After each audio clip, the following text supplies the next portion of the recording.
건강한 삶을 위한 우리 집 주치 TBC 클리닉 건강 365입니다. 오늘 이 시간에는요, 말라리아가 정확하게 무엇인지 또 어떻게 대비할 수 있을지 일타 강사를 모셨습니다. 소개해드릴게요. 오늘의 주치 대구의료원 열대의학센터 김정용 센터장님 함께합니다. 안녕하세요. 안녕하세요. 안녕하십니까. 대구의료원 열대의학센터장 김정용입니다. 네, 오늘도 센터장님 만나뵙게 돼서 반갑습니다. 여름 휴가로 사실 휴가 많이 떠나시거든요, 해외로. 그리고 다가오는 10월에도 해외로 휴가를 많이 나가시는데 이 즐거워야 할 여행지에서 생명을 잃는 안타까운 경우들이 발생합니다. 바로 현재 풍토병 때문이라고요? 예, 그렇습니다. 해외에는 여러 풍토병이 많이 있습니다. 특별히 25년 전에 라오스, 태국 국경지대에 촬영 갔던 이제 연예인 한 분이 열대열 말라리아에 걸려서 사망을 했던 그런 일도 있고요. 또 15년 전에는 그 공연단, 그러니까 아프리카에 방문했던 여성 2명이 공연단이 말라리아에 걸려서 한 달간 또 고생하다가 죽었던 그런 케이스도 있습니다. 잘 아시다시피 10년 전에 메르스가 국내에 상륙했죠. 그 6개월 만에 38명이라는 사람을 목숨을 앗아가는 또 그런 일도 있었고요. 더더욱이나 최근에도 뉴스에 많이 떠오르는데 2년 전에 태국을 방문했던 한국 남성이 뇌먹는 아메바에 걸려서 사망을 했던 케이스가 있습니다. 정말 특별히 뇌먹는 아메바가 연일 지금 지난달도 그렇고 이번 달도 방송을 타고 있는데요. 이 아메바가 그 물속에 있기 때문에 수영을 하다가 결국 코로 감염이 되고 그리고 이제 뇌로 들어가서 뇌수막염으로 사람들이 많이 죽어갔습니다. 과거에 한 80여 년간 한 400여 명이 이 뇌먹는 아메바 걸려서 98%라는 치사율을 갖고 있는 이 질병입니다. 치사율이 그렇게 높아요? 예, 미국만 해도 벌써 160명, 170명이 있고요. 또 일본, 또 인도, 파키스탄, 호주, 우리가 알 수 있는 여러 선진국이라는 나라에도 생길 수 있습니다. 그렇군요. 여러 풍토병 중에서도 특히 매개체 감염이 중요하잖아요. 근데 감염을 일으키는 매개체 하면 저는 모기밖에 떠오르지 않거든요. 사실 모기뿐 아니라 매개체로 우리가 감염을 일으키는 것은 파리도 있고요.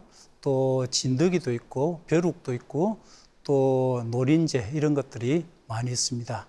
대부분 흡혈하는 매개체인데요. 이 매개체를 통해서 우리가 여러 가지 알 수 없는 많은 질병들이 우리에게 들어오고 있습니다. 이 매개체에 인해서 감염되는 퍼센트가 전 감염의 17% 정도 되기 때문에 상당히 조심을 해야 될 부분 중에 하나라고 생각합니다.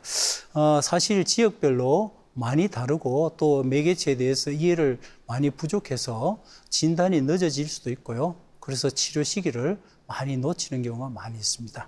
제가 생각했던 것보다 매개체도 그렇고 병의 종류도 훨씬 많은데요. 그래도 이 중에 가장 위험한 곤충은 사실 우리가 가장 만만하게 봤던 이 모기가 아닐까 싶거든요.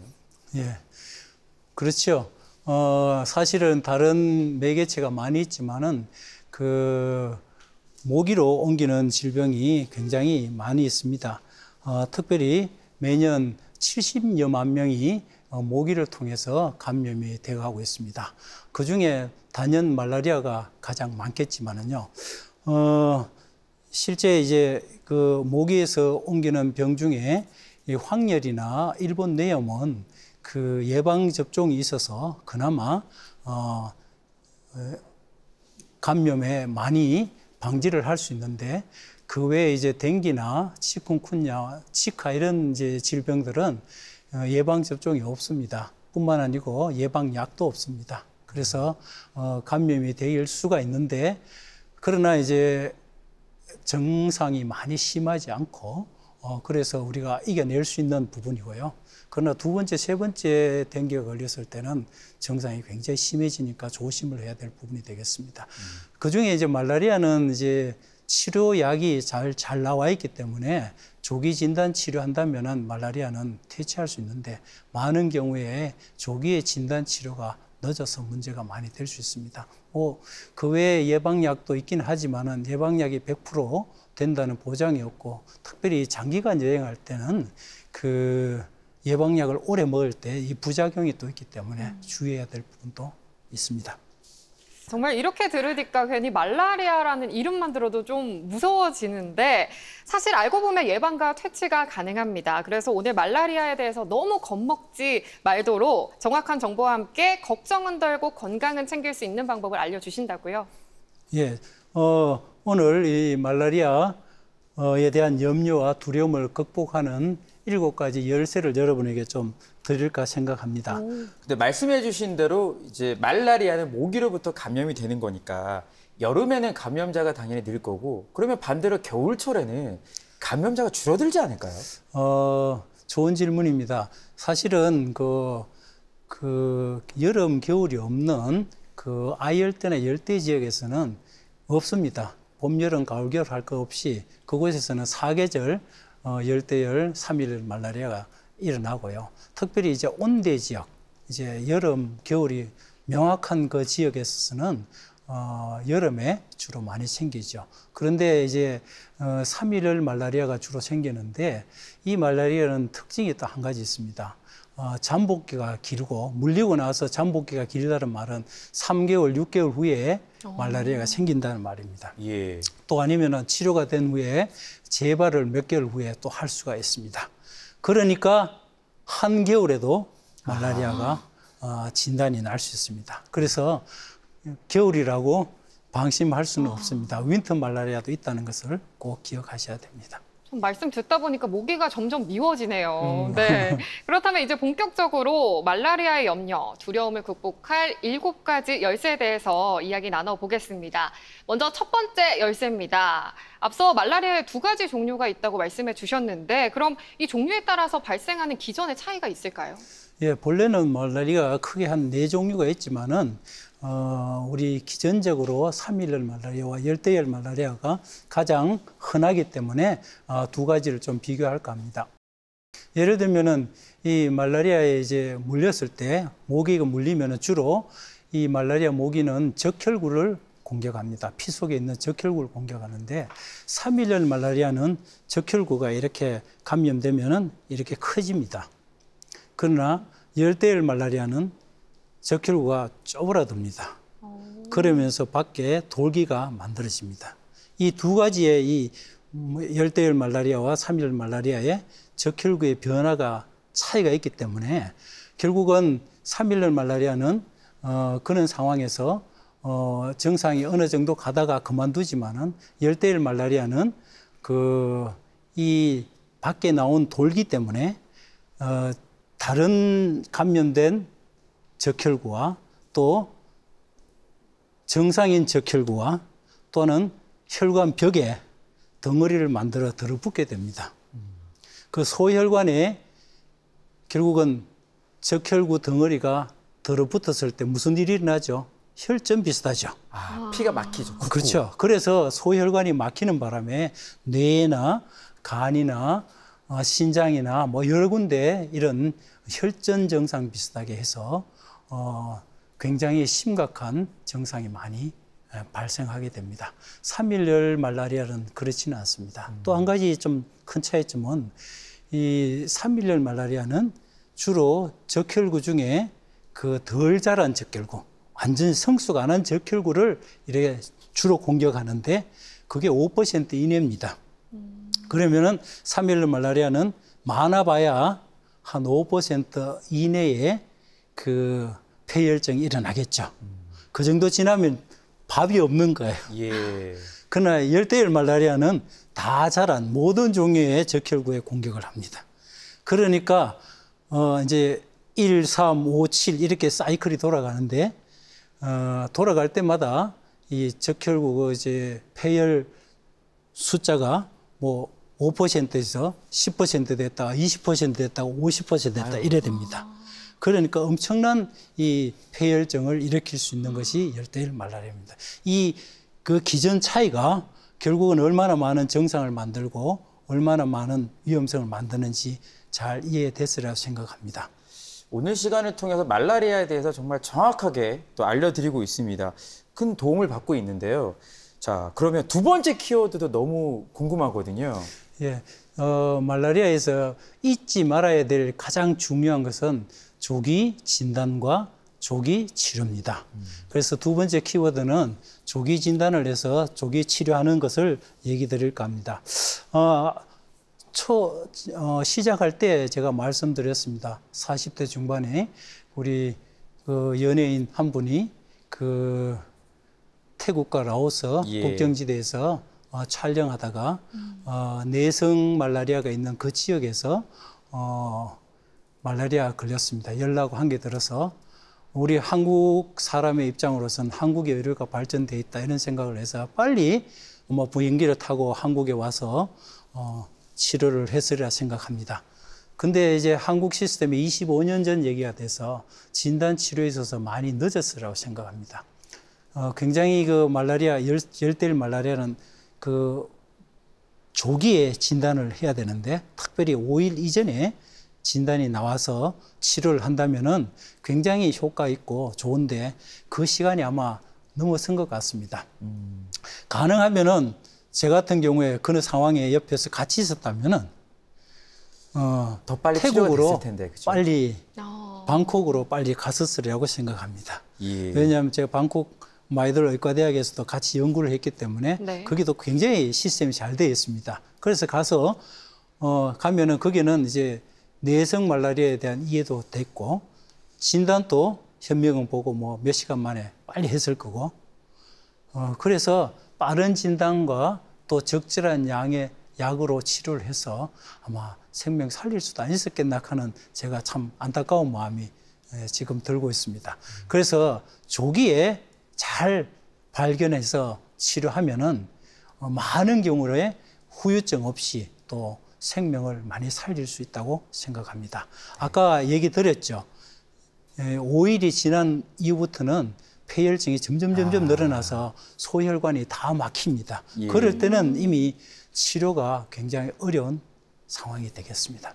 네, 그럼 말라리아가 참 치료 시점에 따라서 예후가 달라질 수 있을 것 같은데 그럼 이 크리티컬 타임이 5일이라고 보면 될까요? 예, 우리 뭐 골든 타임 가는 거 좋아하죠, 그죠? 네. 뭐 뇌사가 몇 시간이다 하듯이 이 말라리아도 크리티컬 타임, 골든 타임은 5일이라고 저는 얘기하고 있습니다. 왜냐하면 사이클이 첫째 이제 말라리아 열나서부터 첫째 사이클부터 해서 두 번째 사이클이 3일이고 세 번째 사이클이 5일입니다. 세 사이클까지는 아마 폐혈 균이 한 20% 이하 쪽으로 가게 될 겁니다.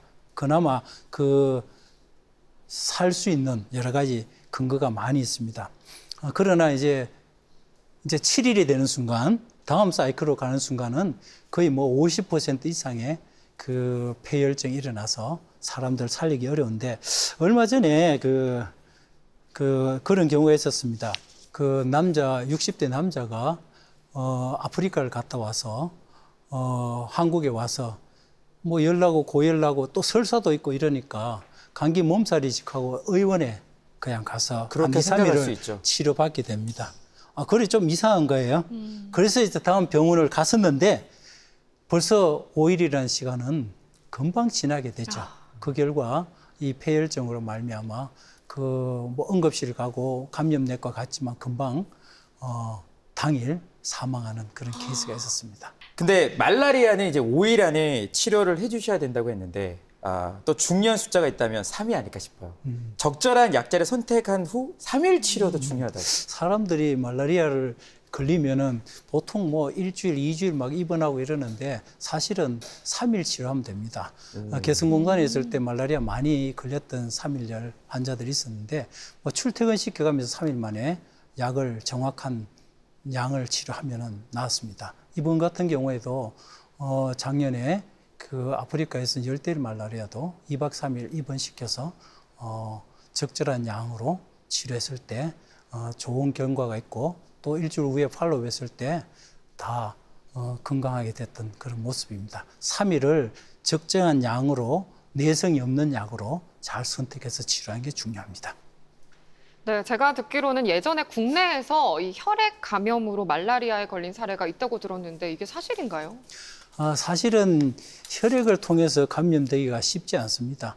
응급실에 그 50대 여성이 그 결핵 환자로서 객열을 가지고 있어서 갔는데 그 당시 그 응급실에 그리스 선원이 열대열 말라리아로 뭐 사투를 벌이고 있었는데 그 환자가 죽고 나서 뭐 아마 응급실에서 처치했던 그 의사가 뭐 여러 가지를 이제 기구를 썼고 뭐 주사기 썼고 뭐 이렇게 했는데 접촉돼서 안 그렇겠나 그렇게 생각했는데 사실은 그럴 가능성은 혈액을 통해서 옮길 수 있는 것은 주사기를 같이 썼다든지 수혈을 받았다든지 예. 막 그 정도 이외에는 그 당시 또 열대열 모기 말라리아 모기가 우리에 있어서 우리를 또 감염시켰다는 가능성도 없어요.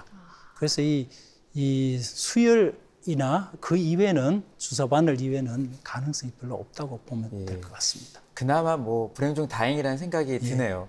근데 앞에서 센터장님께서 말라리아 예방약이 있다고 하셨으니까 예방약 저희 입장에서는 잘 챙겨 먹으면 안심될 것 같거든요.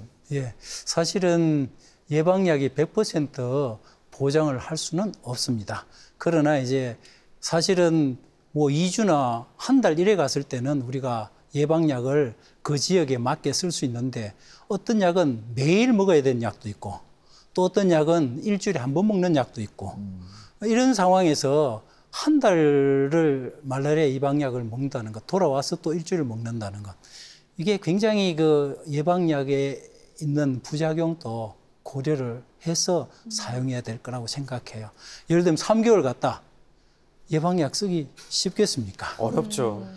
그래서 일주일에 한 번씩 먹는 거 쳐도 3개월이면 엄청난 많은 양입니다. 짐이 많죠. 그래서 이 부작용을 고려해서 어느 것이 좋을지를 생각해서 예방약을 쓰게 되는데 그래서 지금은 꼭 잊지 말아야 될 부분이 뭐냐면 장기간을 가야 되고 또 특별히 말라리아가 많이 심하지 않는 지역에 갔을 때 또 아까 5일이라는 이런 상황에서 빨리 현장에서 조기 발견, 조기 치료를 할 수 없는 환경이 전개된다면은 차라리 예방약을 한 알이 보통 예방약인데 그 해외에서는 유럽이나 미국에서 많이 쓰는 방법 중에 응급 그 스탠바이 메디케이션 하는 게 있습니다. 네. 그래서 그 한 알이 아니라 세 알이든 네 알이든 그 치료 용량을 한번 먹게 되면은 그 균이 원충이 갑자기 이래 많이 떨어져요.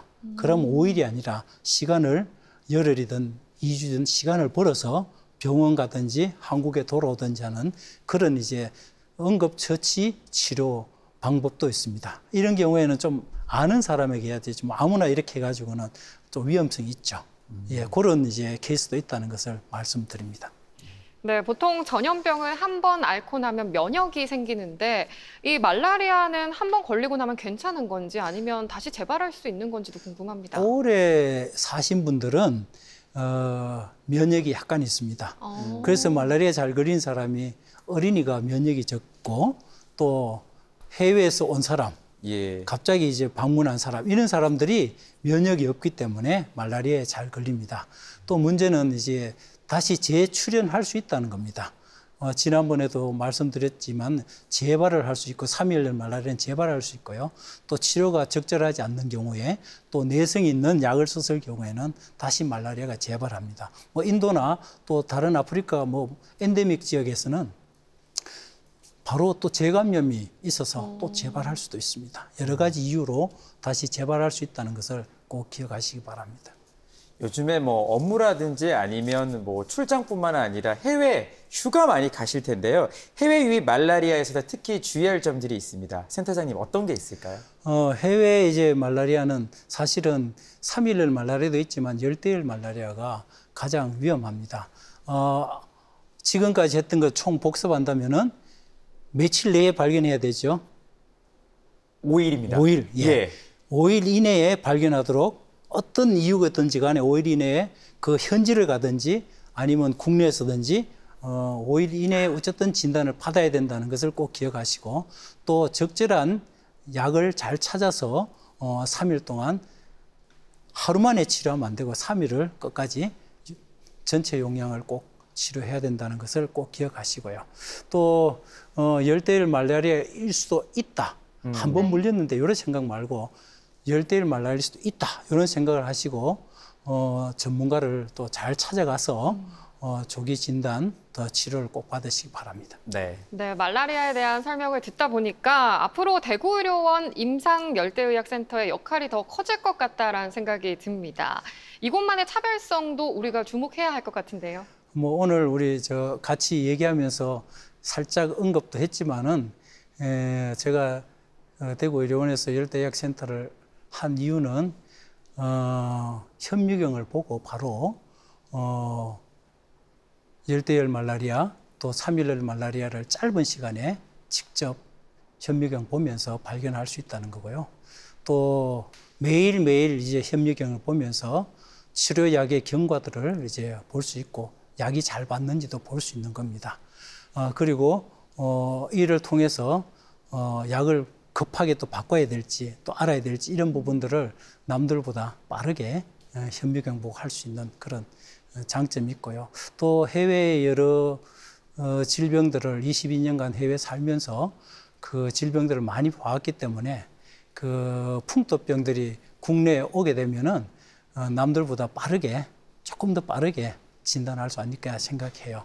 아마 이 말라리아 이 분야는 제가 그 전국에서 KTX 타고 도리어 서대구역 내려가지고 그 상담받고 또 조기 발견 진단 또 예. 하고 싶은 그런 사람이 오는 날이 아니겠습니까? 네.